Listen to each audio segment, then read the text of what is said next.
Yo, hello guys, welcome back to my channel. No? So, hello, kumusta? So, this is our stage 5 of the Ruta de España or the La Vuelta a España 2023. No? So, this is the high mountain stage, 182 kilometers in racing. No? So, we have 3 KOM category climb, no? So dalawang cut 1 and isang cut 2. So we have also an intermediate sprint, one intermediate sprint, and so we have chance to get more sprint points for our Jonathan Narvaez, no? So we have also 2,000 meters of climbing. So ito na yung chance natin, no, para kay Egan Bernal na suportahan para makuha yung leaders jersey, no? So we do our best, no, gagawin ng team natin yung best para makakuha na natin yung leaders jersey today. So ayun, kumusta kayo? So nag-enjoy ba kayo sa ating mga videos, no? So kung meron kayong suggest in game, comment lang kayo sa ating post, no? Comment lang kayo. Then kung may katanungan, magtanong, then try natin sagutin lahat ng tanong nyo basta tungkol dito sa cycling, no? So 182 kilometers of racing, no? So ang favorite dito sa ating stage na to is syempre yung mga climbers na, no? Dito si Tadej Pogacar, si Primož Roglič, no? So itong bike na gagamitin nating bike is syempre mountain terrain. Gagamitin natin na specialty na bike is the mountain. So we have a plus 12% in mountain. So big advantage to, no? So sa mga European talaga, iba-iba yung bike nila. Meron pang patag, meron pang mountain, may pang time trial. So ang pipiliin natin ngayon is pang mountain, no? So ito yung mga riders natin, no? Sila Egan Bernal, Jonathan, Filippo Ganna, Ethan Hayter, Jonathan Narvaez, Carlos Rodriguez, Luke Rowe, then si Sivakov, no? So diyan makikita niyo yung mga sign nila kung anong trabaho nila. So Bernal with yung flower na gold is the leader, then yung sprint sign is for Ethan Hayter, no? So yung may mga yan, mga bike na dalawang yan, tsaka parang galamay is the domestic, no? Pwede mo silang i-assign kung anong trabaho nila for the day's stage. So mountain stage, so yan, pipiliin natin yan, plus 3%, no? So dito makita natin yung mga team, no? Ineos Grenadiers, team Jumbo Visma, Soudal Quickstep, then UAE, then Bora Hansgrohe, FDJ, the Bahrain Winners, the Jayco Ayala, Adam Yates, andyan siya, Don Astana, then the Trek Segafredo, the Jan Citroen team, no? So mayroon nandito din yung Alpecin de Koenig, EF Education, Citroen, no? KBM Girmay, Cofidis, and the team Arkea Samsic. So start na natin, no? So today's stage, no, yung tactics natin for today is to guide and support our GC for the general classification, no? Dito na yung chance natin makuha yun, no? So syempre kay Jonathan Narvaez, green jersey holder for the tour, no? Siya yung leading ng green jersey. So gagawin natin lahat yan, isusuportahan natin siya para maka-gain ng points sa intermediate and DKOM, no? So mahaba-habang karera ito. So kailangan natin ng maraming support, hydration, food para sa mag-gain natin yung goal natin ngayon, no? So dyan makikita nyo yung icon sign sa taas ng riders natin. Ibig sabihin yan is protected sila, no? Sa game na to, ang ibig sabihin niyan is na bibigyan sila ng tamang food, tubig, ng electrolytes, no? So ibig sabihin nabigyan na sila niyan, kaya sila may icon sign. Icon sign with Egan Bernal is yung pagiging GC niya, bantay sarado siya ng mga domestic. Pati si Ethan Hayter, no, as a sprinter meron din siya. So this time meron na tayong breakaway, no, isang breakaway and isang chase group, no. So syempre ang trabaho at tatrabahuin natin is to maintain the gap of those group, no. So pero hindi lang naman tayo yung team na gusto ng stage win, no. So marami tayong makakatulong dyan. Nandiyan yung team Jumbo Visma, Bora Hansgrohe, Israel, then the leaders team, no, yung Trek Segafredo para kay Mads Peterson. Pero I think today is medyo mahihirapan yung leaders jersey natin ngayon, si Peterson, kasi hindi siya climber, no. So isa siyang classic and sprint rider. So pangpatag siya. So in this stage, no, so feeling ko hindi siya yung priority, pero meron naman silang designate na GC rider also, no, sa Trek Segafredo, kaya tatrabahuin din nila yan. So ayan, no, sa stage na to makakasama ni Egan Bernal. Yung domestic niya sa ahon is si Civico, I think Ethan Hayter also, kasi nakakaahon siya, and Carlos Rodriguez, no, yung batang rider ng Ineos, no. So dito kumalas tong tao natin na to, si Jonathan, no, kumalas siya. Bakit? No, so chinek ko yung data niya, no. So okay naman siya, 100% shape, fatigue 35 mababa, so good siya. Pero nakita ko dito yung downhill niya is 54, no. So sa larong to, no, may mga kahinaan din talaga yung rider, no. So which is napakaganda para sa isang karera, kasi parang makatotohanan yung mga rider, no. So may kahinaan din sila, may malakas sila. Ito malakas siya mag time trial pero mahina siyang lumusong. So sa karera talaga hindi lang dapat malakas ka umahon, hindi ka malakas pumatag, malakas ka rin lumusong. So alam nyo ba, sa high level of races, ang pinakamataas na speed nila sa lusong is 100 plus kilometers per hour.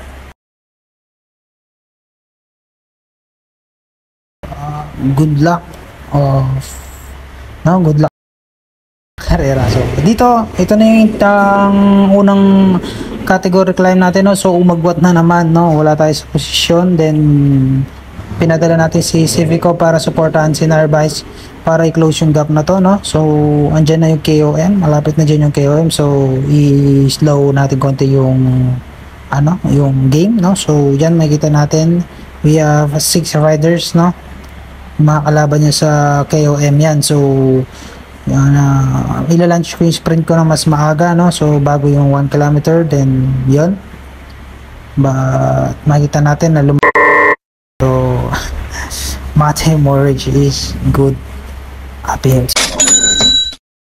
Matej Mohoric, no. Pero nakakuha para tayo ng isang points, which is good, no. So recover muna tayo sa lusong, recover muna tayo kasi hindi natin itutuloy ang breakaway na yan, kasi Civico is kailangan natin siya sa ahon, no. So papabalikin natin siya sa peloton maya. So wala kaming balak ituloy ang breakaway na yan, kasi yun nga, gagamitin natin siya sa ahon mamaya. Natin yung energy ni Civico para kay Bernal mamaya sa final climb. So andito yung breakaway na Maximum Shockman, Matej Mohoric, yung mga big threat sa harap. So at this moment, no, 7 minutes and 21 seconds yung gap namin sa peloton, 91 kilometers to go before the finish line. So big gap yan, malaking oras yan para sa breakaway, no. So sabi ko nga, hindi namin balak ituloy ito, kaya hindi kami papalit ng trangko, hindi kami papalit ng pool, no. So check natin yung mga riders natin kung tama ba yung fit nila sa karerang to, no. So ayan, 100% yung moral, yung shape, yung fatigue, nandito lahat. Makikita mo lahat ng data dyan, yung attributes nila, yung skills nila, kung saan sila malakas, kung saan sila mahina, makikita mo lahat dito. So napakagandang game para sa isang cyclist na nagbabike ka, masayang laruin to, no. So Ayun, no, gumalaw na yung mga nasa peloton. Kino-close nila kagad yung gap. Bakit? Kasi si Jonathan Narvaez is also in the GC, no. I think 3 seconds sa GC leader natin, no, si Mads Peterson. 3 seconds yung agwat niya. So in this moment siya yung virtual leaders jersey holder, no. So pero kino-close nila yung gap 1 minute and 43 seconds. So sabi ko nga, hindi namin balak ituloy itong breakaway na to. Hindi kami tumutulong para palayuin yung break. No? So, ayan, malapit na 65 kilometers to go before the finish line. No? So, ang tactics is walang papalayuin na breakaway. No? So, ayun, very interesting. Mads Peterson go with an attack. No? So, yung leaders jersey natin, yung yellow jersey, nakikita nyo sa ilalim is 2 minutes and 13 ahead of the peloton, no? Pero yung chase group natin malapit lang sa kanila, 42 seconds. So Mads Peterson nagpapatiuna siya. So bakit? Kasi si Mads Peterson nagpapatiuna kasi sabi ko nga, he is not a climber, no. Isa siyang classic and sprinter rider, malakas siya sa patag, but in this case high mountain finish, no, kailangan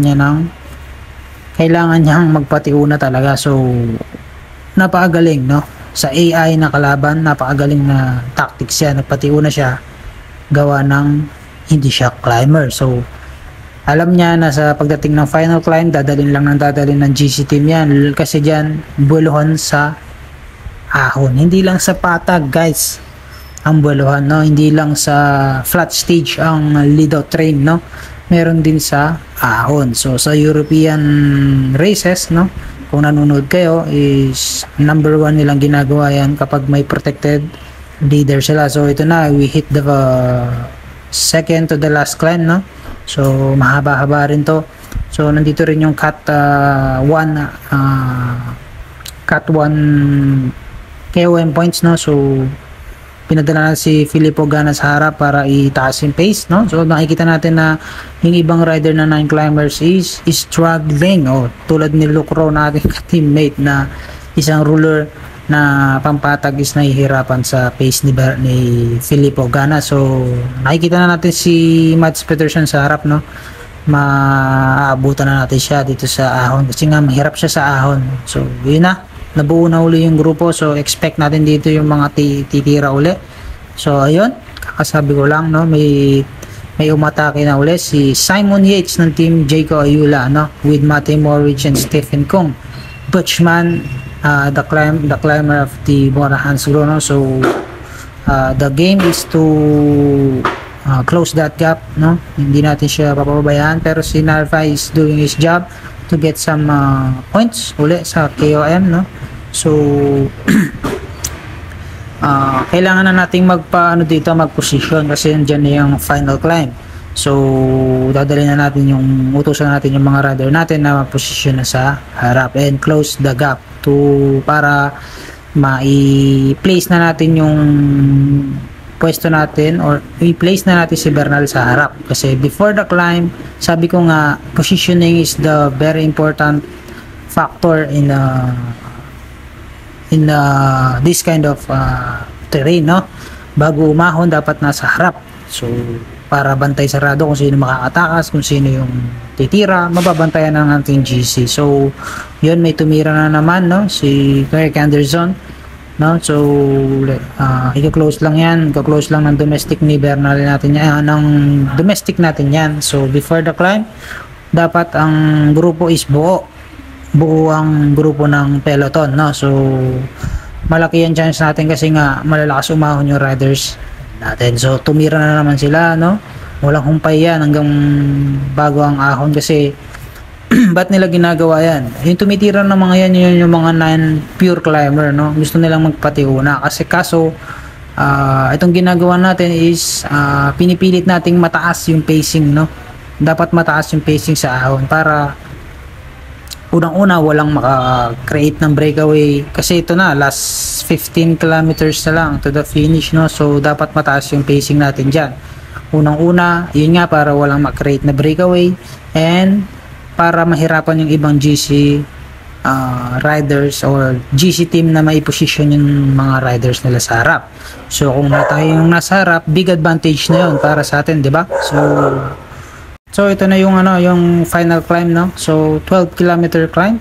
So hindi maiksi yan para sa isang climb, no? Mahaba yan. So Carlos Rodriguez sa Sivakov is in the front, no? So para i-dig in yung pace, no? Para i-dig in yung pace natin at yun nga yung tactics natin, lunurin yung mga kalaban, no? So sana natin yung position na to. So tuloy-tuloy lang yung pacing, no? May tumira na naman si Ben O'Connor ng pro team, no? Malakas din umahon yan, yung time trialist din. So Ben O'Connor tumira siya, no? So last 5 kilometers na lang.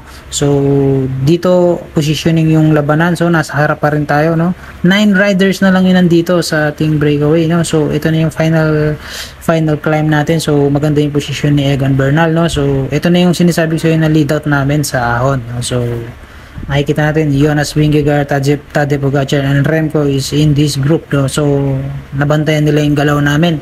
So this the time na kailangan nating umatake kasi kailangan natin mag-gain ng oras sa mga GC contenders na kalaban natin, no? So kailangan nating maka-create ng gap. So dito tumira yung Bora Hansgrohe but napansin ko na dumikit uli yung grupo, no? So pressured na yung mga yan, pagod na, exhaust na, kaya titira na tayo dito. Ayan, tumira na ako dito before the Flamme Rouge approach, no? 1 kilometer, then ayan na, Bernal doing his job, no?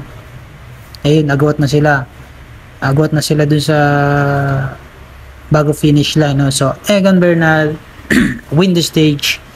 I hope na nakakuha niya yung leader's jersey today.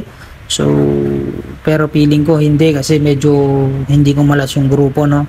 So ayun, Jonathan Narvaez get some extra points, no? So which is good para sa team natin, no? Sa defend ng title niya as a green jersey holder. So napakagandang resulta to para sa team.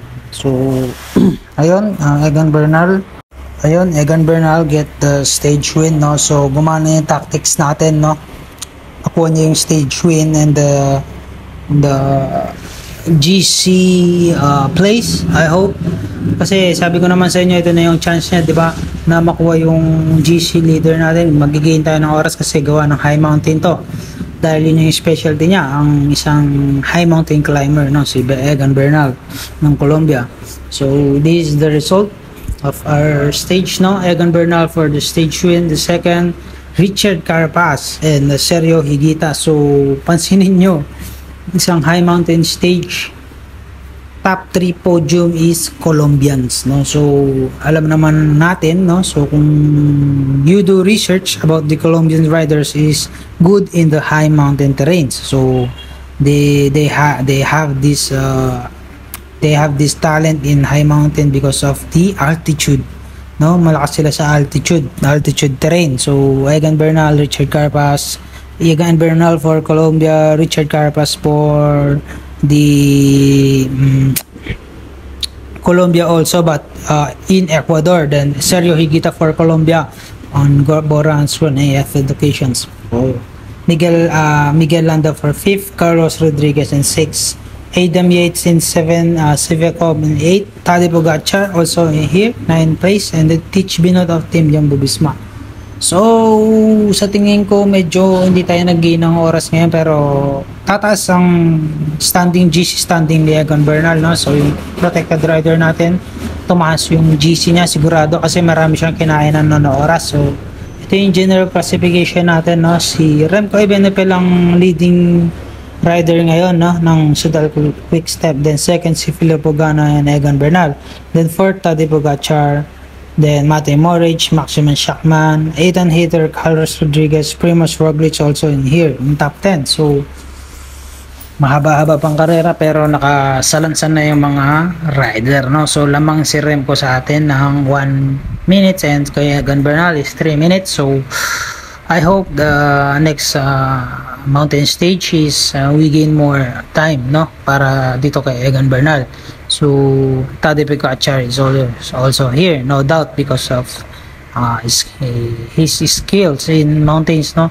Sa kilala naman natin si Tadej Pogacar sa mga gantong Grand Tours, no, hindi siya nawawala sa eksena, no. Si Matej Mohoric, Maxim Schachmann sa climber, no. Primož Roglič is also a GC rider, no, doing his job to get the 9th place today in GC general classification. So makikita natin yan sa sa mga next na stage, no. So we do more tactics to beat these super teams, no. Super team kasi to, yung team Jumbo-Visma, malakas na team, no.